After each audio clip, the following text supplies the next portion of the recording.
32 minutos nos separan de las 4 de la tarde y ahora sí tengo el placer de presentar al arqueólogo Mariano Ramos de la Universidad Nacional de Luján, quien fue el líder del proyecto de investigación que encontró las cadenas que se utilizaron en la batalla de la Vuelta de Obligado para frenar el avance, como contábamos, de la flota anglo-francesa en el río Paraná. Buenas tardes, Mariano. Ante todo, muchas gracias por esta comunicación. Hola, buenas tardes, Manuel. Bueno, muchas gracias por llamarme y bueno, sí, a disposición. Sí, hace 20 años que trabajamos en la investigación de la batalla de la Vuelta Obligado desde una perspectiva arqueológica, de la arqueología histórica, ¿no? Sí, desde la Universidad Nacional de Luján. Perfecto, y te vuelvo a agradecer porque, dado la relevancia que ha levantado el descubrimiento, te deben estar llamando de todos los medios, así que la verdad, un honor que te estés comunicando conmigo. Sí, me Mariano, están sí. llamando. Sí, en estos días me llamaron. Calculo yo que entre lunes, martes y miércoles, unos 20 medios más o menos. Y la noticia salió en Telam y después Telam distribuyó también en tiempo argentino el fin de semana. El domingo pasado salió un adelanto, quizás alguna nota un poco más amplia este domingo, y bueno, se empezó a distribuir por todos lados, y incluso por medios que nosotros no consultamos, ¿no? Pero sí, tuvo una distribución nacional, incluso recién hablé con una radio de Paraná, de Cadena 1 de Paraná, y bueno, entonces nosotros también estamos muy contentos porque se le da difusión a toda esta investigación que ya lleva 20 años desde la universidad pública, ¿no? Excelente, sí, me imagino, estás hablando con todos los medios en todos los niveles, en provincial, nacional. Mariano, el Sí, pasado sí. sábado comentábamos en Planeta Terry, que también sale por esta radio, que casi se podía confirmar el hecho de que las cadenas encontradas eran las épicamente mencionadas en el relato de la batalla. ¿Tenemos algunas novedades respecto a desde el sábado al día de hoy? Y las novedades, claro, sí, desde el sábado hasta el día de hoy, sí, porque anteayer, el lunes mismo, un grupo de nuestro grupo de investigación, nuestro equipo de investigación, fue hasta el sitio de Vuelta Obligado con los permisos correspondientes, y fue un grupo reducido de arqueólogos y otros colaboradores. Fueron a trabajar en el lugar para tomar conocimiento in situ, como decimos los arqueólogos, en situación, en el lugar del hallazgo, y traer algunas muestras. Esas muestras, bueno, ya las tenemos nosotros, son pequeños fragmentos, algunos fragmentos de esas cadenas, y ayer les tomamos fotografías, y esos fragmentos ya en unos días están siendo analizados por el ingeniero Horacio de Rosa, que es el ingeniero que dirige el grupo de arqueometalurgia de la Facultad de Ingeniería de la UBA, con el que hemos hecho otros estudios, incluso de un trozo de cadena ya en 2014, y entonces tenemos una aproximación un poquito más ajustada. Por la información que tenemos, las muestras que trajeron nuestros colaboradores, entre ellos el doctor Landa, Carlos Landa, que es arqueólogo, Alejandra Reyes, que es arqueóloga, también Daniel Gómez, Marcelo Gómez y Carolina Leiva, que es una colega también docente de la universidad, que está allá en San Pedro, vive en San Pedro. Por las muestras que trajeron, podemos decir que bueno, se trataría de una cadena antigua que muy posiblemente haya sido utilizada durante la batalla de la Vuelta Obligada. Claro, si no, ¿por qué estaría la cadena ahí también, no? Claro. El hecho es que también uno tiene, desde el punto de vista arqueológico, uno tiene que considerar dos cuestiones. En primer lugar, digamos que está el hallazgo en situación. Vos llegás y lo encontrás en contexto, digamos, ¿no? Está Ujú. en el lugar. En el lugar no es un pedazo de cadena como parecido por ahí en otro momento, eslabones sueltos que dicen que a lo mejor aparecen en unos kilómetros del lugar y te dicen, bueno, esto fue la batalla, y uno no tiene la seguridad. Esto está en situación, digamos, está en el lugar. Y por otro lado, el segundo momento de esta investigación no solamente es tomar conocimiento visual y hacer el registro de la ubicación precisa del hallazgo, sino también el estudio de laboratorio, que es el que te decía que vamos a hacer sobre los materiales. Si esos materiales corresponden a una cadena que tecnológicamente y por composición de la cadena, el metal, fueron utilizados antes de 1845 o podrían ser también posteriores, ¿no? Entonces, eso nos da la precisión, digamos, en el caso del hallazgo en particular, el objeto, ¿no? Entonces, esas dos vías nos aproximan a tener un poco más de certeza, es decir, desde el sábado hemos avanzado en ese sentido, ¿no? Sí, entonces digamos que en un 95% es la cadena. Y nosotros pensamos que puede ser, claro, no te puedo dar un porcentaje, pensamos que puede ser, hay muchas posibilidades que sea parte de la cadena, porque además tiene un estado de conservación, de corrosión, no solamente la corrosión, sino que vos ves el cuerpo de la cadena y se ven los filamentos de metal con que cómo fue realizada, y eso nos da la pauta de que es una cadena antigua, ¿no? Claro, porque las cadenas que habíamos analizado anteriormente nos daban como muy dudosa, podía ser, a lo mejor, con mucha suerte, podían ser de la década de 1840, 50, podían ser 1880, pero en este caso, por las características del objeto hallado, podríamos decir que sí, hay altas posibilidades de que sea parte de la estructura que se conformó para hacer la defensa de vuelta obligado, ¿no? Muy interesante, Mariano. Te voy a sacar un poco de lo técnico, de la Sí, arqueología, y te voy a preguntar, sí. ¿por qué la batalla de la Vuelta de Obligado es considerado uno de los mayores símbolos antiimperialistas, incluso siendo conmemorado su efeméride con un feriado nacional? Claro. Bueno, la batalla de la Vuelta de Obligado fue un hecho simbólico dentro de nuestra historia nacional, en donde la Confederación Argentina, los argentinos se plantan frente al avance de una flota de dos potencias europeas que tenían planes imperiales, que eran Inglaterra y Francia, en ese momento unidas, aliadas. Ujú. Eh, la Confederación Argentina en ese momento, lo que sería después nuestro país, la República Argentina, se planta e impide la navegación de los ríos interiores de nuestro país. Nosotros, cualquiera puede suponer que si nosotros mandáramos a navegar por el río Támesis de Inglaterra o el Sena en Francia, una flota argentina, pero así que entráramos, digamos, con prepotencia de prepo, también esa gente nos impediría el paso, o sea, también impediría el paso. Por lo tanto, es un hecho de soberanía nacional, que uno diga, bueno, ustedes no pueden pasar a menos que me consulten. Si me consultan y yo les quiero cobrar un impuesto para que pasen. Es decir, es el afianzamiento de los derechos nacionales, de la soberanía nacional. Por eso también en el lugar existe el Monumento a la Soberanía Nacional, que fue instalado en el año 2010, en el que nosotros participamos cuando hicimos el estudio de impacto arqueológico, ¿no? En ese momento trabajamos ahí, ya estábamos trabajando, es decir, nosotros empezamos a trabajar en el sitio arqueológico en el año 2000, en mayo del 2000. Entonces, bueno, es un hecho importante desde el punto de vista simbólico, desde el punto de vista de la identidad nacional, que nos ubica a nosotros en una posición, digamos, de firmeza y de identidad propia, ¿no? Es decir, no somos una colonia inglesa y francesa, ¿no? Ellos por esa época estaban acostumbrados, por ejemplo, Francia había invadido Argelia, después van a invadir otros países, como siempre, ¿no? Con los planes imperialistas que tenían en el pasado, buscando recursos, etcétera, etcétera, y manos de obra, instalar factorías, etcétera, bueno.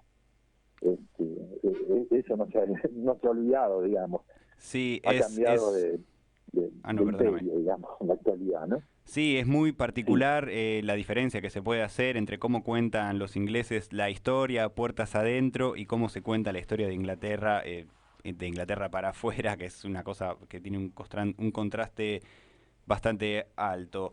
Comentábamos también Mariano, que hace Sí, 20 años que están haciendo trabajo de campo en el lugar en donde se dieron los hechos de la batalla de la Vuelta de Obligado, además de las cadenas, ¿también se han encontrado otros objetos que hayan quedado de los combates o de la época? sí, sí, sí, nosotros hemos encontrado muchos fragmentos, es decir, no piezas, por ejemplo, cañones ya no están más, ¿no? En el momento de la batalla, después de la batalla, se llevan cañones, los ingleses y los franceses, los argentinos también rescatan unos cañones, se supone que algunos cañones los tiraron al río, los clavaron, es decir, los inutilizaron las Ujú. fuerzas europeas enemigas, los inutilizaron, los tiraron al río y entonces ese tipo de piezas, por ejemplo, no lo encontrabas. Pero nosotros encontramos huellas de poste de lo que fue, por ejemplo, la segunda batería. En ese lugar se instalaron 4 baterías sobre las barrancas, 3 sobre las barrancas y una en la playa. Y hemos encontrado las huellas de los postes, como cuando uno va al campo y hace una huella para meter un poste, vos tenés un pocito circular, y ese pocito circular, bueno, ahí entra un poste, ¿no? Entonces, bueno, vos lo rellenás, lo apisonás, etcétera. Bueno, hemos encontrado no esos positivos que eran los postes, sino las huellas de postes talladas prácticamente, cavadas en la tosca, porque hay una plancha de tosca, ¿no? En ese lugar. Entonces hemos encontrado semicírculos con huellas de poste, hemos encontrado fogones, hemos encontrado clavos de la época, muchas cosas que nos dan indicios de que ese lugar fue el campo de batalla. Además, no solamente objetos, es decir, por un lado trabajamos con los objetos que tienen los positivos, ¿no? Porque en el caso que te decía de la huella del poste, el poste que vos instalás en un agujero, en un pozo que hiciste, Ujú. sería el positivo, el objeto. Nosotros encontramos los negativos, es decir, dónde se ubicaba el poste, ese tipo de cosas, ¿no? Eso Claro. también lo ubicamos en estos años y fue un hallazgo muy importante para la arqueología histórica nacional, porque no había muchos inicios, muchas referencias sobre no había cuando nosotros empezamos en el año 2000 no había investigaciones sobre campos de batalla en nuestro país. Nuestra investigación desde la universidad pública es la primera investigación sobre campos de batalla y desde el punto de vista arqueológico. Y posteriormente, bueno, se empezaron a excavar otras batallas como Pavón, Cepeda, La Verde, etcétera, y a partir de a veces mucha gente que trabajó conmigo en la investigación de Vuelta Obligada, con nosotros en Vuelta Obligada, ¿no? Entonces, bueno, eso también nos llena de orgullo de alguna manera, porque nosotros nos podemos constituir como una escuela de campo. Y en Vuelta Obligada, en sitio de Vuelta Obligado, o los sitios de la Guerra del Paraná, también trabajamos en la Batalla del Tornelero, que es en Ramallo, ahí nomás. Sí. Nos constituimos en una especie de escuela de campo de arqueológico. Y así trabajaron gente de la Universidad Nacional de Luján, de la Universidad de Buenos Aires, de la Universidad Nacional de Rosario, de la Universidad Nacional de La Plata, etcétera, etcétera, ¿no? Entonces, bueno, también fue un centro de formación de profesionales, el sitio Vuelta Obligado, ¿no?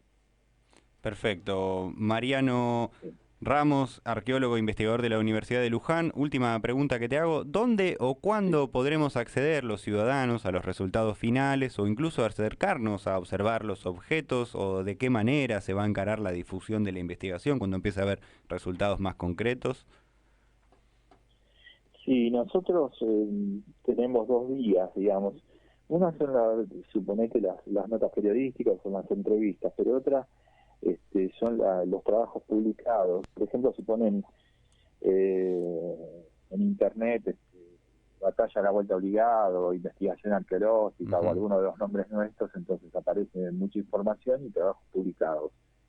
Aparecen síntesis, informes, eso por un lado. Después, por ejemplo, también nos filmó en el lugar Científicos de Industria Argentina, eh, en un video de la serie que le pasaron por la TV pública y Canal de Encuentro a partir de 2008 y durante varios años y bueno, entonces también se puede acceder a la información que fuimos de los avances que fuimos logrando en el sitio. pero vamos a tener en unos días también una aproximación a lo que serían esos restos de cadenas que encontramos, ¿no? Ujú, exactamente. Aquí estaremos compartiendo en nuestras redes sociales de Sobre las Cartas la Mesa los links para poder acceder a los trabajos publicados de esta investigación. Mariano Ramos, te agradezco por esta comunicación aquí en Sobre las Cartas la Mesa en Radio Líder 97.7. Realmente un honor, te deben estar llamando de todos los medios y te tomaste el tiempo de hablar conmigo, así que realmente te No, agradezco. ¿Hay algo por más que favor, quieras Manuel, es agregar? un gusto. Sí, sí, es un gusto que me llamen y yo hablo con todos. Mira, hoy hablé con un nene en una radio de Ramallo que dirige Leo, que tiene Leo Percy, con su hijo de 9 años, y él me hacía preguntas y no hay ningún problema, al contrario, nosotros, yo personalmente estoy encantado de informar a gente de todas las edades y las preguntas de los niños también me parecen muy importantes porque hacen a nuestra propia identidad y al conocimiento, ¿no? Y también le agradezco a Melissa Estrella que nos hizo el contacto. Exactamente, un saludo Este, grande para Meli. un saludo grande para Meli, claro. Así Bueno, que bueno, un gusto y bueno, cuando quieras comunicarte no hay ningún problema, estamos a disposición y siempre quiero destacar el papel de la universidad pública, ¿no? A veces vituperada, a veces denigrada y bueno, pero nosotros seguimos adelante, a veces prácticamente sin dinero, que nos llegaba a veces del Estado, por las diversas épocas que nos afectan a veces, ¿no? Y bueno, entonces también quiero agradecer a la Universidad Nacional de Luján, a las autoridades que desde el año 2000 y antes apoyan nuestras investigaciones, y a todos los estudiantes, que hay algunos de ellos que eran estudiantes en ese momento y algunos son licenciados, otros son doctores en la actualidad, que colaboraron con nuestra investigación. Bueno, también quiero dejar enaltecer a la universidad pública en estas palabras que hemos hablado con vos. muchísimas gracias Mariano y entonces estaremos en contacto para volver a hacer una llamadita más adelante. Muy bien, perfecto, muy bien, Manuel. Muchísimas gracias. Abrazo grande. Un abrazo grande para vos también y para todos. Gracias.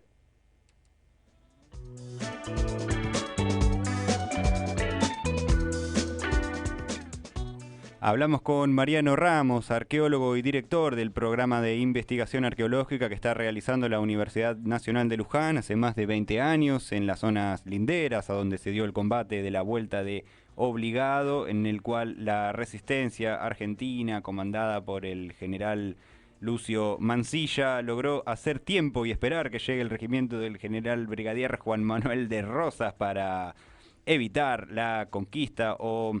A ver, lo que querían hacer los ingleses y los franceses era lograr comerciar con Santa Fe, Entre Ríos y Corrientes, las provincias más linderas del río Paraná, sin tener que pasar por Buenos Aires a pagar los correspondientes impuestos. Un lujo que nos acabamos de dar aquí en Sobre las Cartas la Mesa, así que volvemos a saludar al arqueólogo Mariano Ramos por esta comunicación.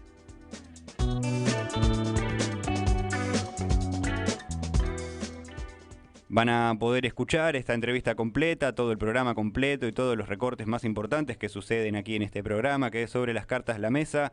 Hoy a la noche seguramente debo lo de ayer, que todavía no lo subí y por ahí me andan reclamando la atroz columna de ayer del compañero Troncoso. Hoy estaremos subiendo todo junto. 16:51 de la tarde en este día miércoles 12 de agosto. Recordamos nuestras redes sociales son @sobre las cartas _la mesa, sobre las cartas _la mesa. Ahí encuentran los links al canal de YouTube y unos pequeñitos avances que preparo todos los días como para tentar a los posibles usuarios de Instagram a meterse a mi canal, suscribirse y escuchar todos los programas. Vamos a seguir escuchando un poco de música nada más, que en la segunda mitad del programa, como lo había adelantado, estaremos con Maylene Marchand, quien es compositora, guitarrista y bajista, integrante de la legendaria banda Los Octopus de aquí de Luján y entre otros proyectos más. Vamos a escuchar un poco más de música y en un rato nomás venimos con eso. Al pan, pan, al vino, vino, sobre las cartas a la mesa.